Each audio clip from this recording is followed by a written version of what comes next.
writing long-form magazine written journalism is very good at doing what it does. VR is very good at doing what it does, but you shouldn't try to make them do what each other does. So like understanding the boundaries of the medium that you're working with, the strengths, and then letting it sort of like shine within its lane, it was a really important part of the process.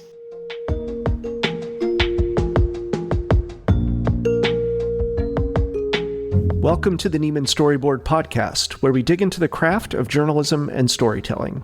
I'm Mark Armstrong, editor of Nieman Storyboard. This show is brought to you by the Nieman Foundation for Journalism at Harvard. You can get updates by signing up for our newsletter. Just go to niemanstoryboard.org to sign up. Today, I'm excited to welcome Sam Wolson. He's the Interactive's visual features editor at The New Yorker. His latest interactive story for the magazine is called There's No Place at Home.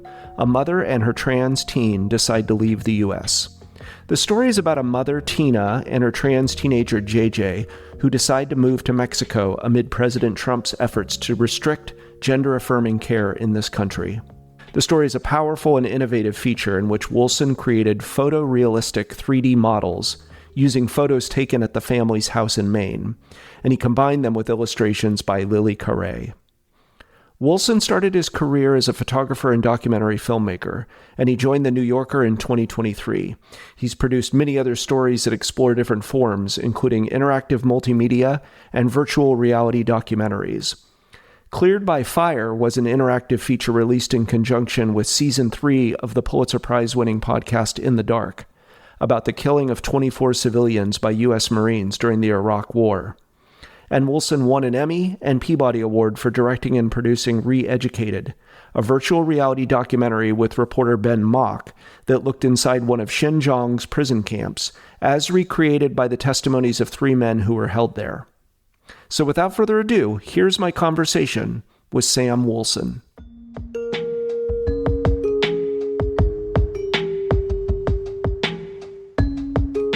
Sam, thank you again for being here.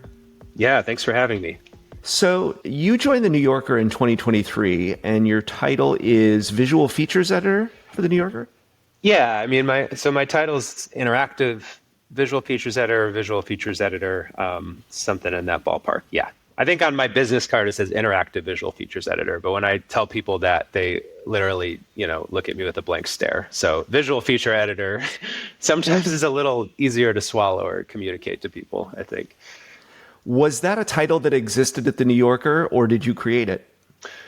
So this position was created with my coming to the magazine. So I mean, it was a job that was put out, but it didn't exist before creating it when I came 2 years ago. So it was the first time that this is a really old institution. We're celebrating our 100-year anniversary. You can kind of imagine there's these very specific lanes, the magazine, of fact checkers and copy editors and blah, blah, blah, the whole sort of New Yorker infrastructure. And as you can imagine, Interactive Visual Features Editor was not part of that original infrastructure of, figuring out what makes a magazine. So it's very new. And I think, there was never this idea here, but I do think it exists other places, but there was never an idea here where it's sort of like you have one person who's both like has a foot in the editorial space and in the sort of like art space, art design space, who is thinking about stories that are primarily, the vehicle for them is primarily visual. The journalism underneath that is the same journalism, and it goes through the same rigor and fact checking and et cetera of the institution, but like the expression is like a visual feature. And sometimes that means like fully boutique visual first projects, and sometimes that means like augmenting like a long form magazine piece, and sort of everything in between. But this is a very new position for the magazine. With that said, though, there has been an interactive department here for years and years and years. And, the New Yorker, has been doing really interesting interactive work for since they had a website. They were one of the early magazines to sort of jump on the website train in that regard. But Monica Reisick, who started the interactive department here many years ago, she's still here, and so it's just evolved and shifted as sort of the media landscape has changed as well. Did you have a specific vision for where you wanted to take it when you came in? Yeah, I mean, I did, but I also, I had spent a decade as an independent director and journalist and photographer who, my engagement with big institutions was like I would do a story and then you kind of, you know, wipe your hands clean and go on to the next thing. And so maybe I had ideas, but, the realities of working in an institution with a lot of people and owned by a bigger company, when things are flexible and not, and, there's a lot of things that you just can't see from the outside. So I think whatever kind of idealistic ideas I had coming into it, I've like learned to shape and navigate these systems a little more to sort of try to achieve some. I think like I'm a little bit of an oddball as well because I also do like reporting. So sometimes I'm wearing a hat that's both like a reporter. This last piece I worked on, like I wrote it, and I'm doing the visuals, and I'm like executing sort of like some of the technical components of it. So some of the projects are a little bit more like I would work when I was independent as a director, where you're sort of wearing 100 hats to get your project across the finish line. Sometimes it's like that here, and sometimes you're very much in your lane, so to speak. And you talked about your latest piece. The one you're talking about is There's No Place at Home. Yes. So let's dig into that one because it's just a beautiful, heartbreaking, interactive feature that there's a link in the show notes for people who want to go through and see it. But it is about the mother of a trans teenager living in Maine, and they are navigating whether to move out of the U.S. following President Trump's executive orders and efforts to restrict gender-affirming care for minors. Could you take me through how this became an interactive feature in the first place? Yeah, sure. The family had already decided to make this decision to leave the U.S.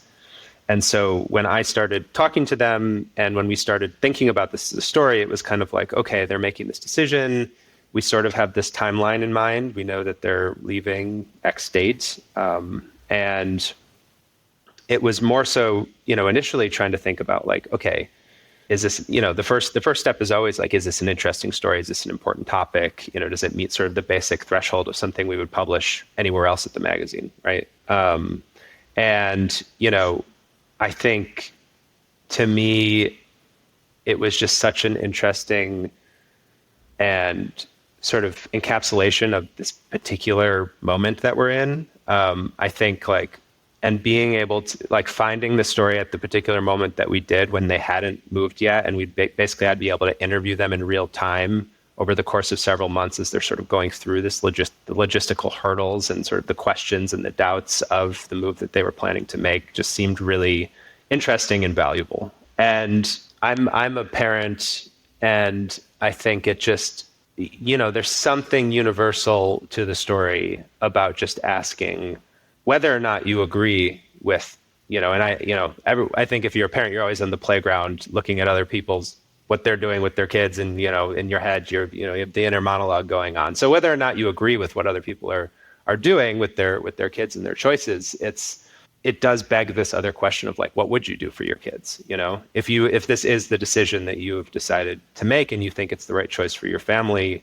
And so I think there was something really resonant to me with that. And this idea, I've also moved countries many times throughout my career and my life for various reasons. And I know what it means to pick up your life and to move to a new country. It's really hard, and I think, the thing is I've never had to do that out of fear. I've done it out of professional and personal sort of choice, and it just encapsulated a lot of these questions and also in the context of this like bigger immigration moment that we're in, where you have, people being picked off the street, this huge shift in immigration policy for the country. And you have this family who's like decided to give up on the United States in the context of like so many people trying to come here. And this kind of turning this on its head in a way, felt really important. And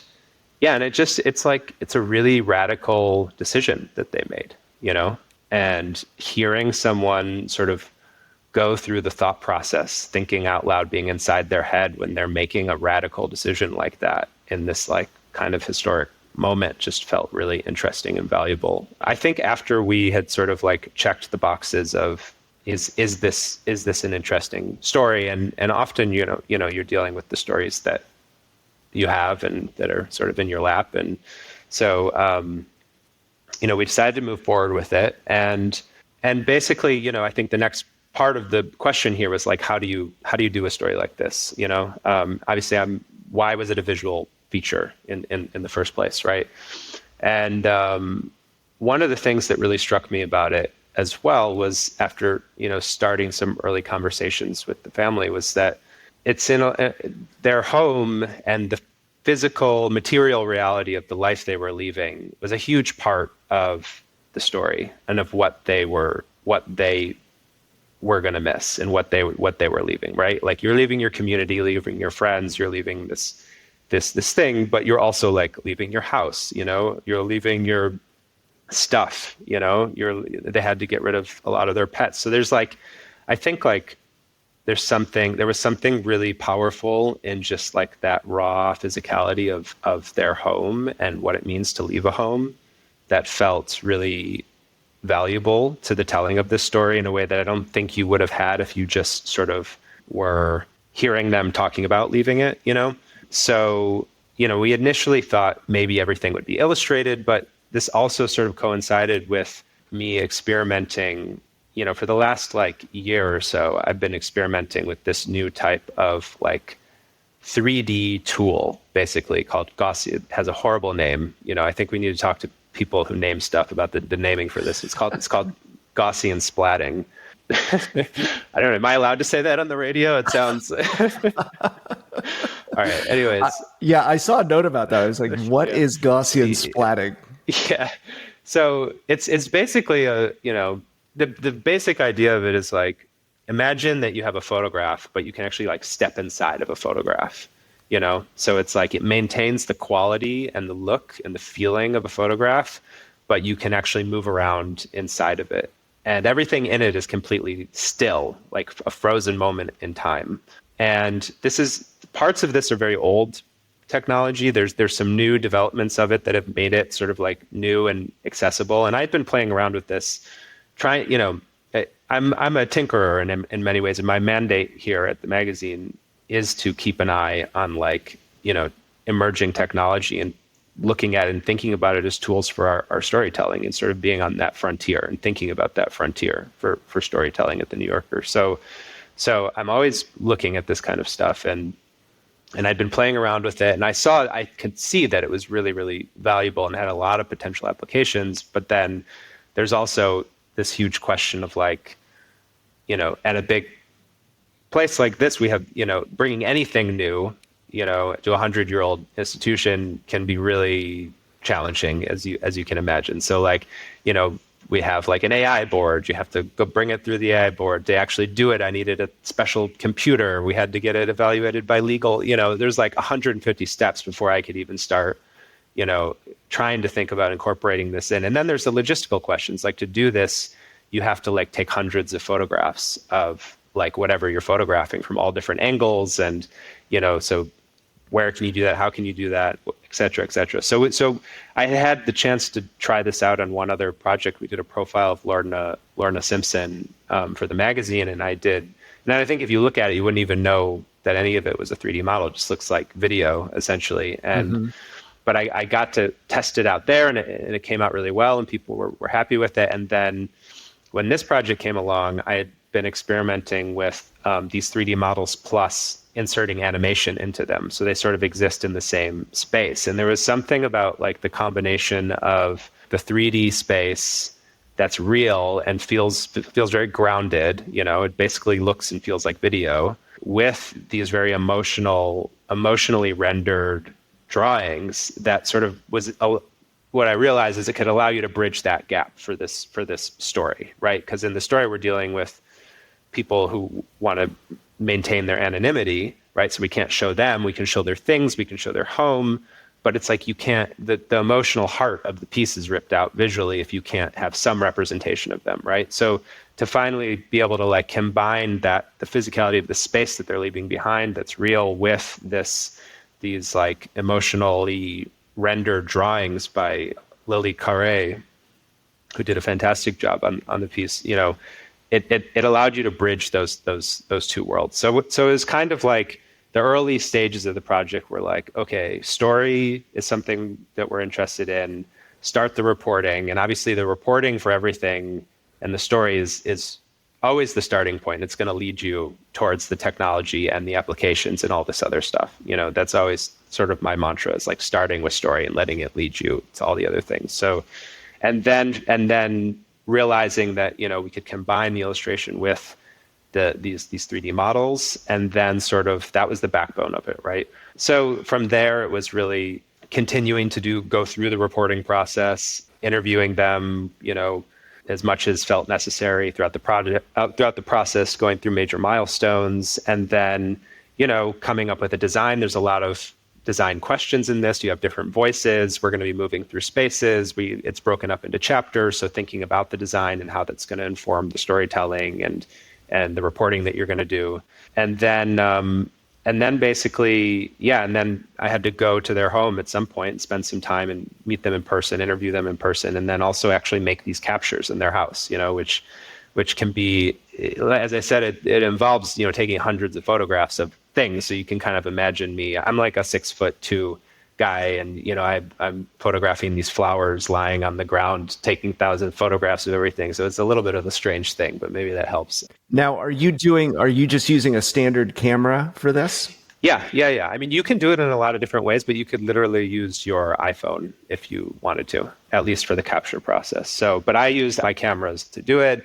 And I think it's also, from my years of being a documentary photographer and photojournalist, you're kind of go to a place with an idea of what you're hoping to get and have lists of things. And then you have to be open to the world that's sort of in front of you and let that unfold, right? So like when I got there, her garden, for instance, was just beautiful and in bloom, and quickly realized in my head that this could be an incredible sort of visual metaphor or way to potentially string together various parts of the piece, right? So I spent a lot of time in the garden. I spent a lot of time in JJ's room, interviewing them and talking to them and looking at their things, and throughout the house and trying to find the place.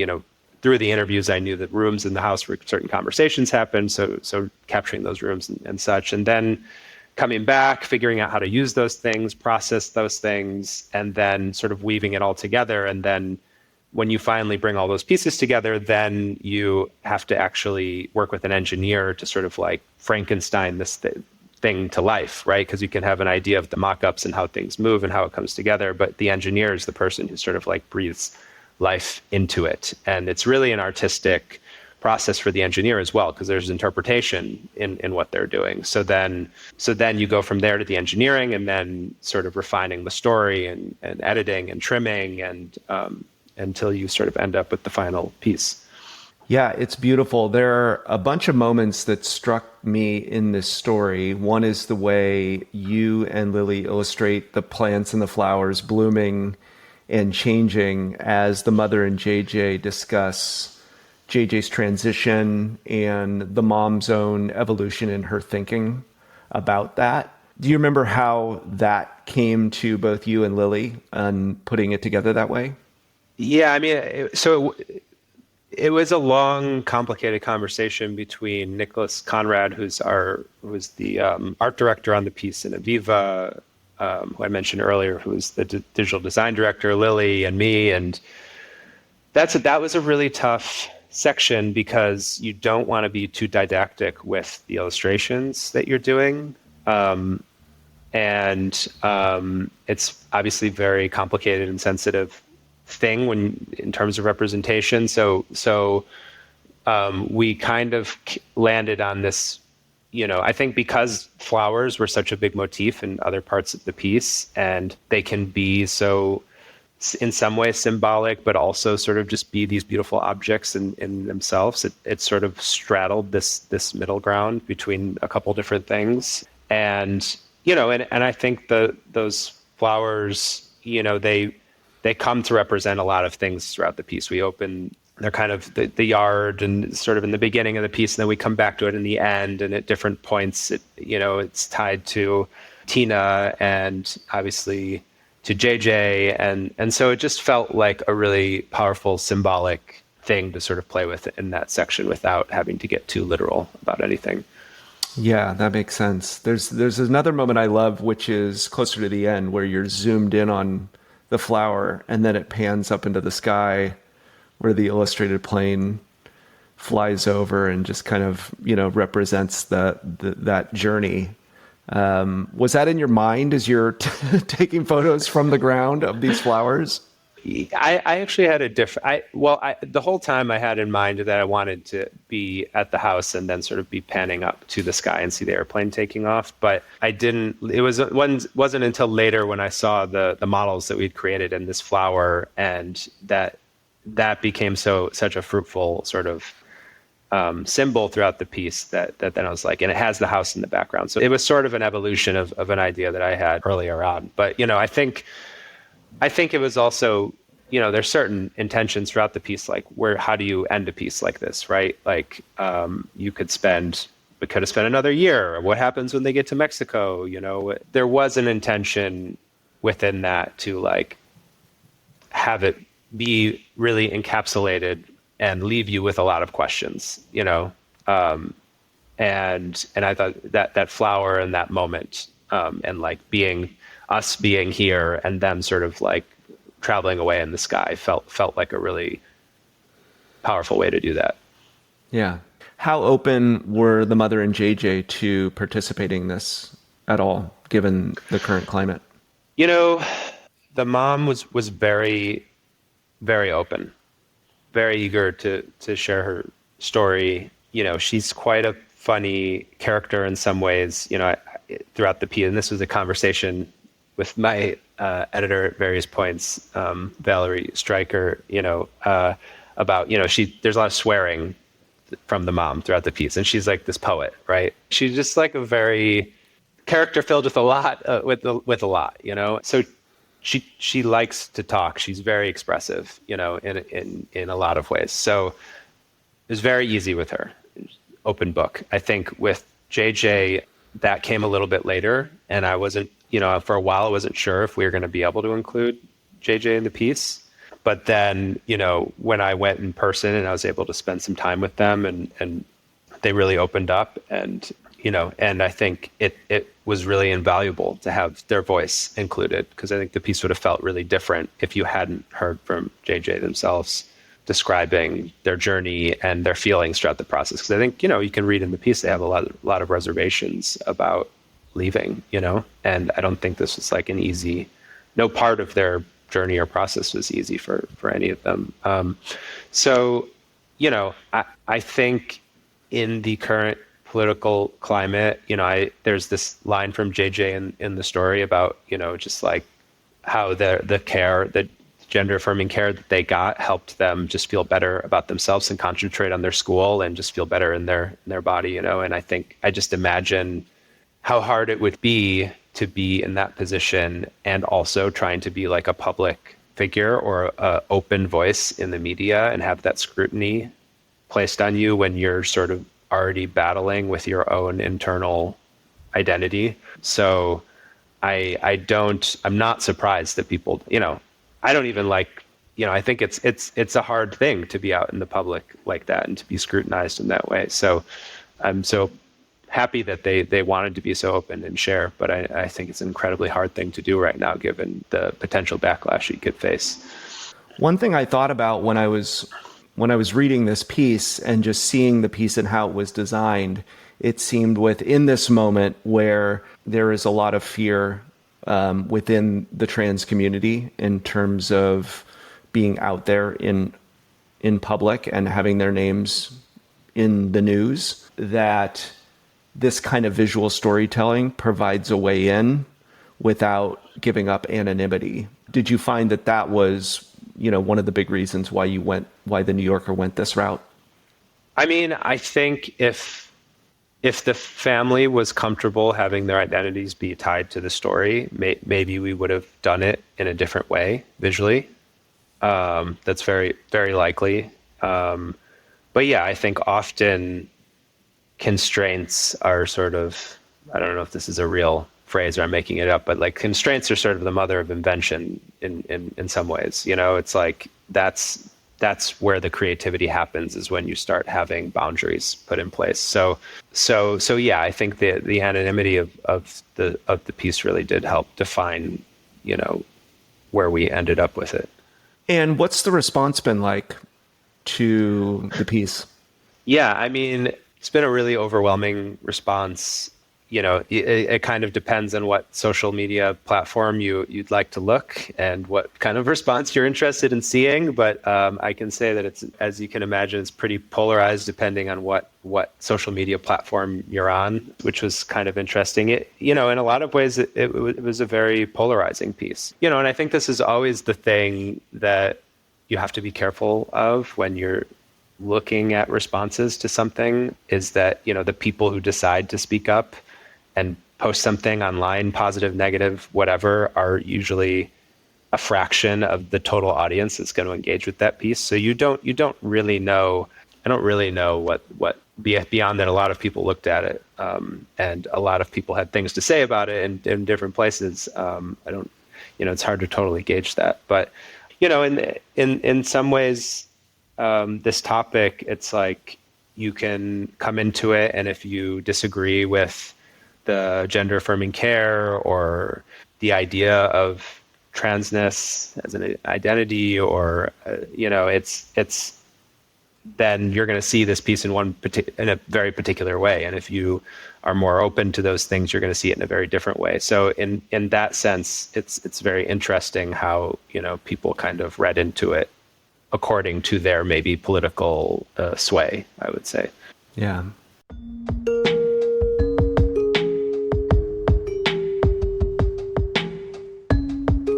I want to jump into just some of the techniques you use for just reporting and storytelling. So for this piece, do you use storyboards, outlines, any of the traditional methods of setting up the structure? Yeah, definitely. We had all of those things. So I mean, first it was sort of like a paper outline based on the interviews, sort of like hours and hours of interviews, and dividing that into thematic chapters. There was, you know, because over the course of the piece, we know we're going from like, okay, we're making this decision to we're getting on the plane and leaving, right? So we have to have this sort of linear way to get there. And that's sort of divided up in chapters. So that is outlined, and then you kind of have visual ideas that might correspond with those. And then we use a program called Figma. In that program, we basically do a mock-up, a non-moving mock-up of the entire thing. And then maybe I'll also do some mock-ups in After Effects or other things to kind of get an idea of how things should move. And so it's kind of a combination of that, like old-fashioned paper radio edits, plus new-fashioned, is that a thing? New-fangled, sort of like Figma mock-ups, plus like when we're working with the engineer, I'm going to butcher everybody's name who I say on this, who I mentioned on here, Tim Klim. Okay, Tim Klim. I call him Tim Klim. So when I was working with Tim, you know, he had to know like how should things move across the screen, like how fast should, you know, what should the timing be? So a lot of that, once we got to the sort of visual phase, was actually mocking it up, moving prototypes that then he would mimic in code. So there were several stages of you know, mock-ups and storyboards and the like. Now, you started your career as photographer and filmmaker as well. So is it very much in the same vein of how you would storyboard your documentaries?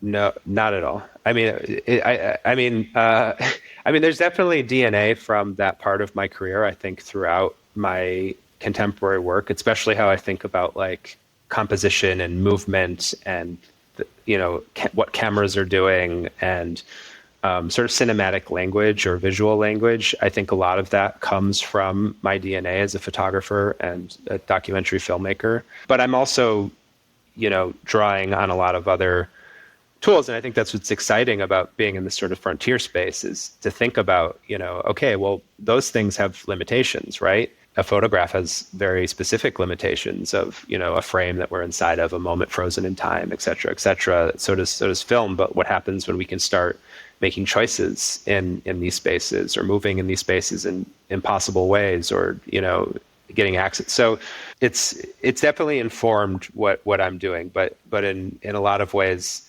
when I was a photojournalist, documentary photographer, a lot of it was assignment work. There was work where I would spend like years with a subject or documenting or something, but a lot of it you're on a scene sort of responding to the world in front of you in a very visceral, reactive way, And sometimes, I think, with documentaries, I would make paper edits and stuff. And so there's a bit of an evolution of that process, but a lot of this is also about just having to find new like processes to do things that haven't necessarily been done before in the same way. So, it's often reinventing the wheel, which isn't a great way to, we have a wheel. So I don't know if it's good to constantly reinvent it, but often, the last like several really big projects that I did are things that I don't think I haven't really seen people combine in the ways that we were doing it. So there's no playbook, so to speak, so you're drawing on the tools that you have, but then you have to be flexible enough to be like, okay, what's our end goal and what are some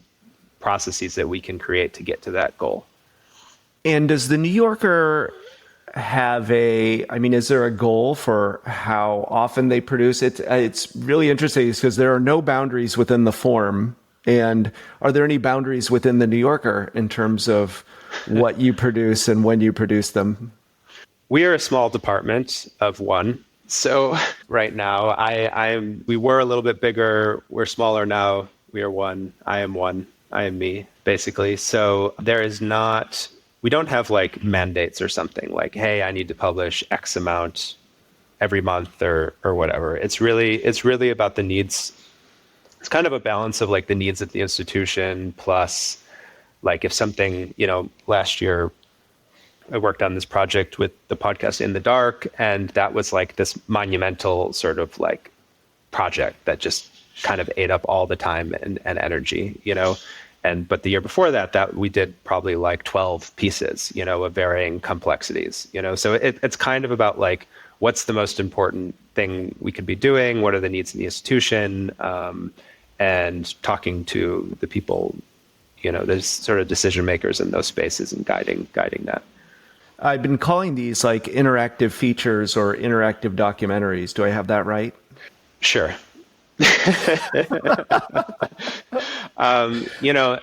Like literally every project I do, this is the question.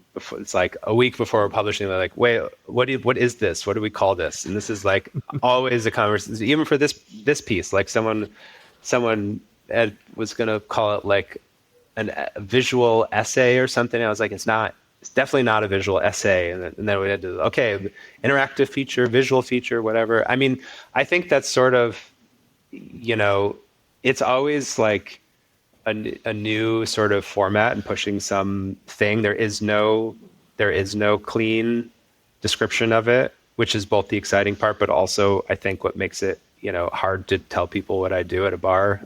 But yeah, there is no good term from this, and I've worked across a lot of different formats from like VR, AR, real-time 3D, Gaussian splats, whatever. So it's like, it's sort of a catch-all term to say like, it's not an article, it's not a video.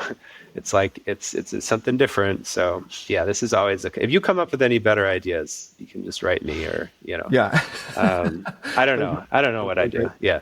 But, so the interactive documentary Cleared by Fire was, as you mentioned, one of the many contributions you made to the In the Dark series, which won the Pulitzer Prize for audio reporting for the investigation into the killing of civilians by the U.S. Marines in Haditha, Iraq in 2005. So how does a project of that scope begin, and when do you come into it? Yeah. So backing up just a little bit, so the New Yorker acquired In the Dark as a podcast, I think like 2 years ago or something. And they had come into the magazine with a few years of reporting already on this project. And so basically when they came in there, we had a big meeting with a bunch of editors and various people, and they kind of presented where their story was at, what they had thus far, what they were trying to achieve moving forward. And, when I heard what they were doing, it just checked all of the boxes for me in terms of something that I think would be valuable as an interactive project, which is like, this is a story, subject matter wise, this is important, worthwhile spending the time on. It's the space is really important to it. It's like we're moving across multiple sort of scenes where things happen with multiple perspectives. They had tons of like forensic photographs, government documents. They had a lot of material that you could actually use to do something with in terms of reconstruction. And I think the thing that triggered my imagination the most in their conversation was they talked about, a lot of reconstructing what happened that day was through the testimonies and statements of people who were there, right? But you might have a Marine who was there who said like, oh, in this room, I didn't see what happened. I just stuck my gun in the room and I just fired around because we thought there were terrorists. And then you might have another Marine was like, no, we all saw what was going on, but it was smoky in there and we couldn't see. And then that same Marine a month later might be like, actually, I saw women and children and I shot them because women and children can hurt you too, And then you might actually have an Iraqi survivor in that same room who's like, gives you a different perspective of what happened. And it kind of reminded me, going back to my film career, thinking about films like Rashomon, where, it's like this film that's like grappling with all these different perspectives of an event of what happened. And I think bringing that idea into a journalism space felt really, really interesting. And the core of each of these was a series of conflicting sort of testimonies. And so like this was sort of like the seed for me of like something that felt like a really fruitful, interactive sort of idea. And so I talked to the team about that, and they're just the most incredible, hard-nosed sort of investigative journalists I've ever worked with. It was just like a total honor and pleasure working with Madeline Samara, their entire team. And basically they just opened up their entire archive of material that they had been working, and they were still reporting. And, we kind of worked really closely together and with my collaborator at the time, David Kofal, and trying to figure out how to do this. And so what we ended up deciding to do was to build this piece that was based around these different perspectives, right? So as you go into the piece, you are, you sort of have this map that you kind of descend into until you're inside of one of these spaces. And then you read somebody's version of events of what happened, and then the camera moves to a different person in that same room, and then you hear their version of events. And the visuals will also change because people have contradicting narratives, right? So there was something really compelling about just kind of presenting these statements without sort of the heavy hand telling you like, actually, this person was later proven to be, just sort of juxtaposing these different statements felt like a really powerful exercise in itself. And I think what you come away with as a viewer after you sort of go through these different rooms and hear all the different versions of events is you start seeing the contradictions for yourself. You're sort of activating people to come to it with some eye for those things throughout the piece. And so you might come out of it being like, oh, this Iraqi civilian actually feels like maybe their version is closer, or this, or so on and so forth. So, and then the emotional backbone of that piece is the story of Khalid Jamal, who when he was 14, his father and 3 uncles were killed in his grandfather's house, and his whole family was taken out to the garden before that happened and split up the men from the women. And there was this pivotal moment where basically he was, they were like going to take Khalid, who was 14 at the time, into the house, but then his aunt like pulled him away at the last minute. And Khalid has been haunted by this his whole life and wants to find out what happened. And so he's sort of interweaved throughout the events of that day in our version of the piece. But this, we also had an interactive, we also had a database that we built, which is the largest war crimes database of post 9/11 U.S. war crimes that was part of this. And also we released a series of photographs that the government had withheld as a part of our reporting. We basically, in the dark, had sued every branch of the military to obtain documents for this database and for the reporting. So, it was just like a monumental sort of project and effort. And it's a really hard piece to listen to and get through, I think, and even in the reporting process, it was it involved, because we were reconstructing all of those scenes based on these materials, right? So it was like literally having to look at newly released crime scene photos of dead kids with bullets in their heads and horribly, just the worst sort of scenes you can imagine, and then having to reconstruct these things, sort of like a ground truth for each of these scenes based on the information that we had, and then modifying them based on people's perspectives. But it was, and to do this one, we basically I learned a 3D, it's called a program called Blender, which is like an open source 3D tool, just sort of like YouTube tutorials and ChatGPT kind of holding my hand, telling me how to do things until we sort of had the skills we needed to get the fundamental like modeling stuff in line to do this. And this was a huge team effort. It wasn't just me. This was like, we had many people, really amazing people working on the project to do this.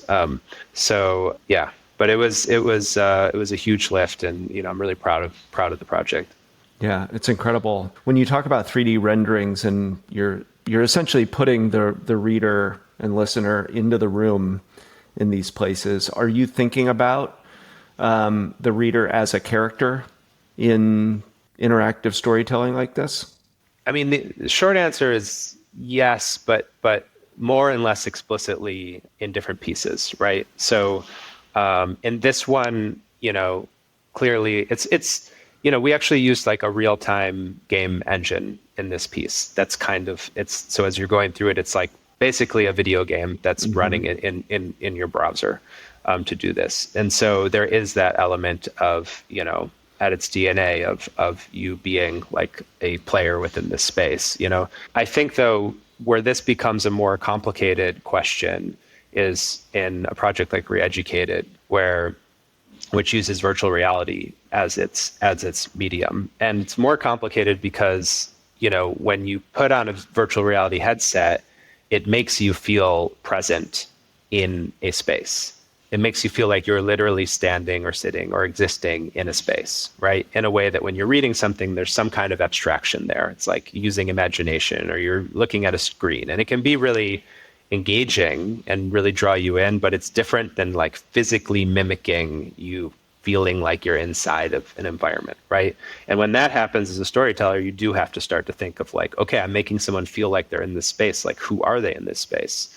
What, like, are they part of the world? Are they sort of an omnipotent, like disembodied viewer? Do you want to implicate them in some way? So those questions become more complicated. Yeah, so just to summarize, you won an Emmy Award and a Peabody Award for directing and producing Reeducated, which is a virtual reality documentary for The New Yorker, taking viewers inside the detention camps in Xinjiang, China, to experience what it's like for three men who were held there. So how did that come together?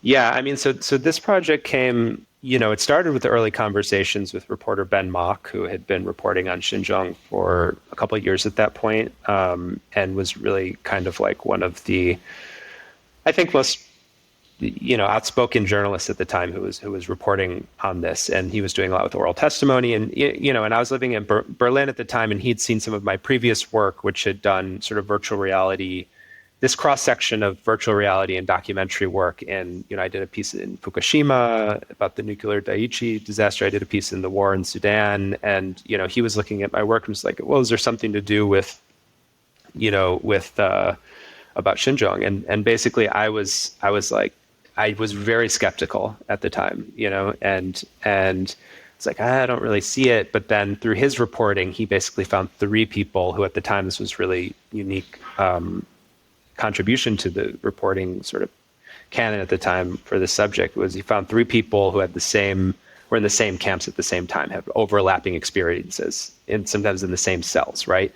So it's like a lot of what was coming out at that time was like individual testimonies, which are valuable, but hard to validate, journalistically speaking.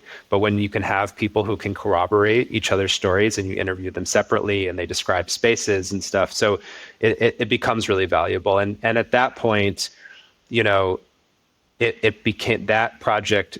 One of the things that was missing from this was like access to these like sort of hidden authoritarian spaces, right? We didn't actually know what it looked like and felt like for people outside of sort of Potemkin tours of these camps.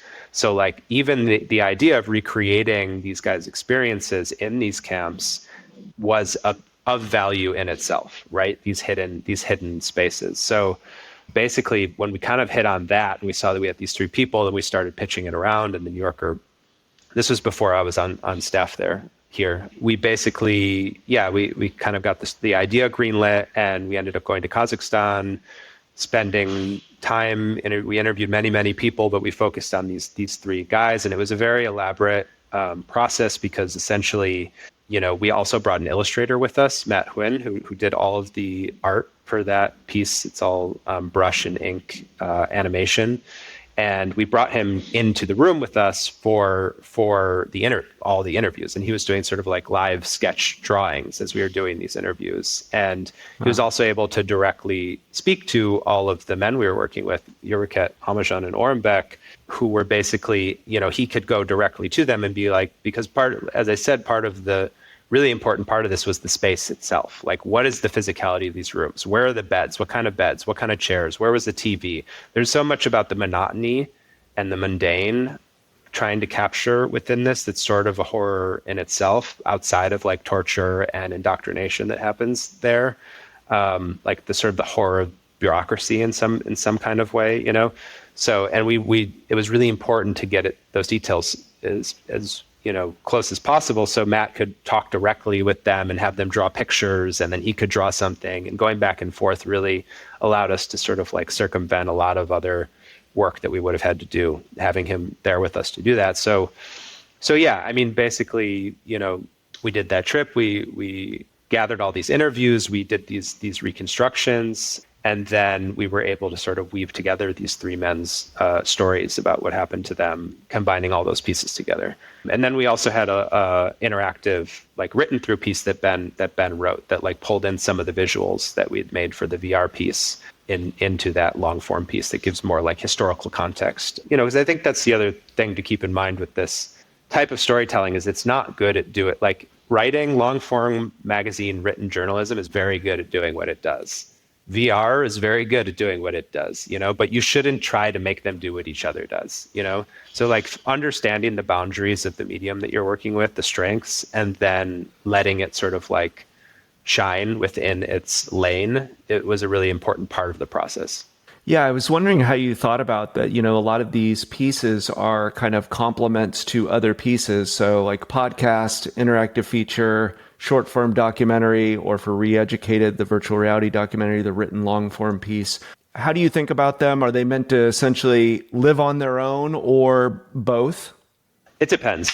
It depends on, it really just depends on the piece. So like with Re-Educated, that, and it's interesting, that piece, the way we had imagined it from the beginning was to have like this VR film and this companion online project, right? And in an ideal world, people would watch both of those and have a full, but you're asking, it's a lot of time to ask for people. So they also need to be able to exist in themselves, right? Mm-hmm. And it is interesting. Re-Educated recently was, we had it converted to a 2D film. That was the DC Holocaust Museum has been really interested in the film, and they, because of the limitations of VR, they could only get so many people in headsets. So they're like, is there any way we could have this as a 2D version? And initially we were like, no, this is a VR film. That defeats the entire purpose of what we were doing.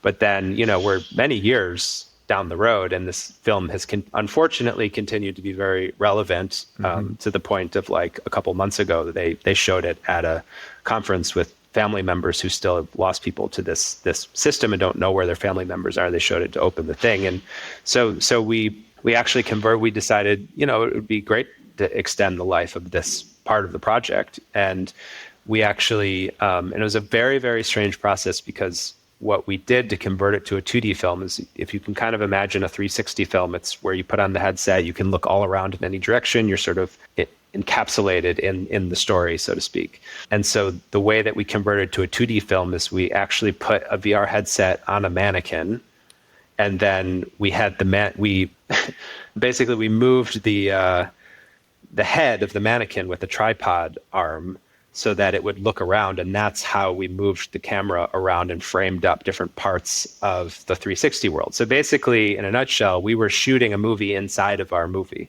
which was just sort of like a wild frontier, so Tracking the eye movement to the places that are being described, as I recall. well, yeah, essentially. I mean, because when you're editing a 2D film, it's like you're cutting, you can focus people's attention, you can do a close up, you can do a wide shot. When you're in a VR thing, you're basically you can do it different ways, but the way I direct in that space is you're in an environment and things sort of happen around you, and you're moving people's attention around the space using things that might be more similar to like theater, right? It's like sound cues, or like the lights change, or the movement carries your eye across the space, or something like that, right? And there will be times in that space where it's like, you don't care where somebody's looking. Everywhere you look, there's meaning to be found. And other times you really want to refine their attention, and so you bring the lights down just to a certain area or something, right?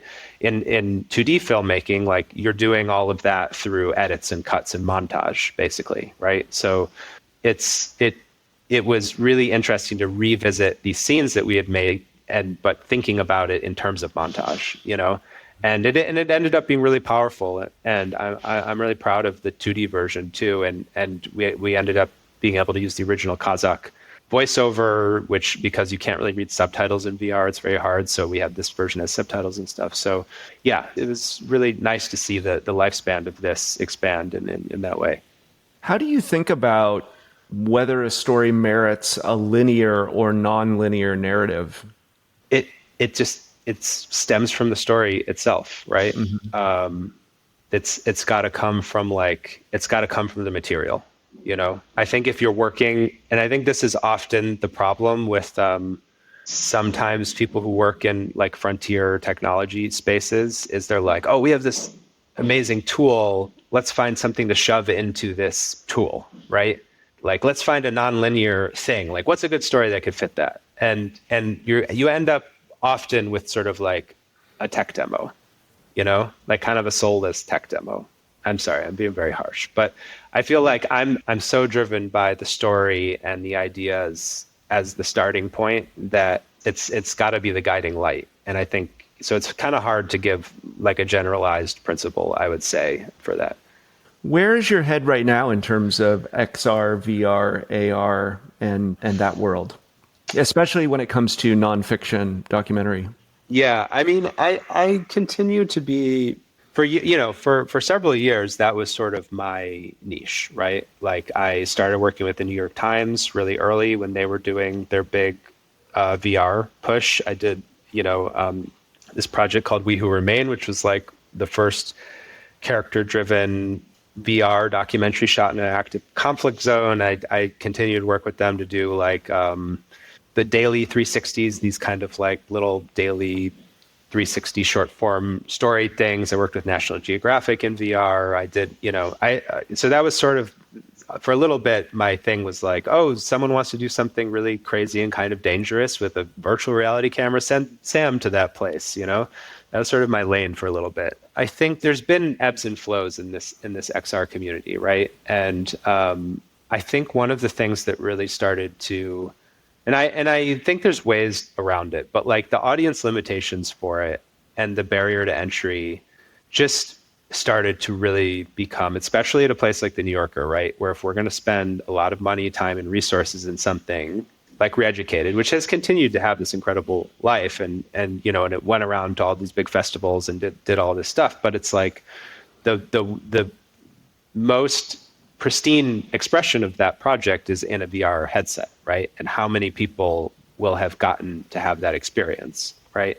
So it's like really complicated. And with that project too, we faced there's a lot of really complicated distribution questions. Let's say that these headsets did have, a lot more people did have them. We were also facing issues with like platforms and festivals and things where people were basically, because of the political content of that piece, they didn't want to platform it because of the relationships that they've had to like the Chinese government, for instance, right? So it's like you get into this also complicated thing of like who owns the pipes and what do they want on their pipes, So I think like the VR XR space became really both the distribution and some of the other challenges with it for instance, with the new piece I just did at the New Yorker, you can look at that on your phone, you can look at that on your computer, you can put on a VR headset and look at it in a browser if you want to, like it's that you can just reach such a wider audience, and I can still push boundaries and innovate in ways, So I think like I want my work to have an impact in the world. If we're going to do a piece about war crimes and Marines shooting kids and never being held accountable for it, like what do we owe to that story in terms of a platform, to give it a larger platform, right? So I think like I think the technology, I still keep an eye on the technology. I'm still excited by some of it. I'm still terrified by a lot of it, and sort of the invasive, I think even during sort of adopting a lot of these early tools, I'm always trying to think about like, VR, for instance, is probably one of the most sophisticated bodily surveillance devices that's ever been invented. I mean, it's not a shock that Facebook is so interested in it. I mean, it tracks your eye movement, it tracks your head movement. These things can be associated with just head movement like this, and how you look around a screen can tell you things about sexual orientation or bias or, all sorts of granular information about who we are. And, there's a big push to have this sort of mediating the world around us, So I think like there's multiple reasons why I kind of got a little cagey about it. But I think like if there was a bigger platform for it, I would be excited to work in that space again. But right now, I really want to like go, you got to follow an audience, and I think this is part of, even using things like game engines and some of this other stuff, or prioritizing the phone or whatever. It's like, we shouldn't be scared of those things. We shouldn't be scared to find where an audience is and finding new ways to communicate within those spaces. How did you get into film and photography in the first place, and sort of what has guided you on this journey through your career to experiment with new forms? Sure. I've always had this sort of keen interest to explore the world and understand and create, and like have creative process be part of what I was doing. And I think, I was doing photography since my dad put a camera in my hands since I was a little kid, right? So this was like part of my way of experiencing the world since I was small. And, when I went to college at the University of Michigan, I kind of found journalism, right? And it was this way that you could sort of have purpose for exploring the world through your camera. And that was just this incredible revelation in so many ways. It involved creativity, it involved exploration, and it kind of gave you an ability to feel agency in the world, in a chaotic world where, it's like by telling stories about people and the world around us, it makes you feel like you can contribute to that in some way, or shape the world in some way, And I think that combination was very fulfilling and valuable to me for a long time. And I'd always sort of flirted between, photography and film, and I'd always been interested in games and sort of experimental mediums, and so, I worked as a photojournalist for many, many years, and I think though that I kind of hit a wall with the frustration and the limitations of that medium as a form of expression. Especially, when I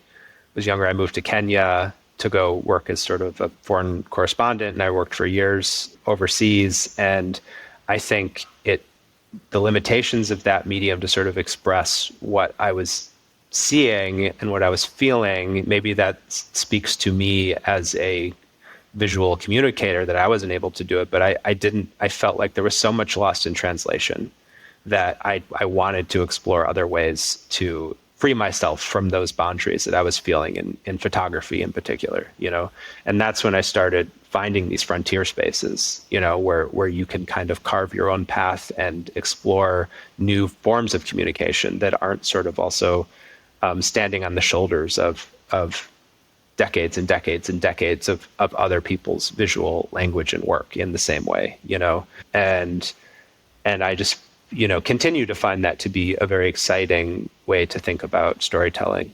That's wonderful. Sam, thank you again for being here. Thank you. Thanks for having me.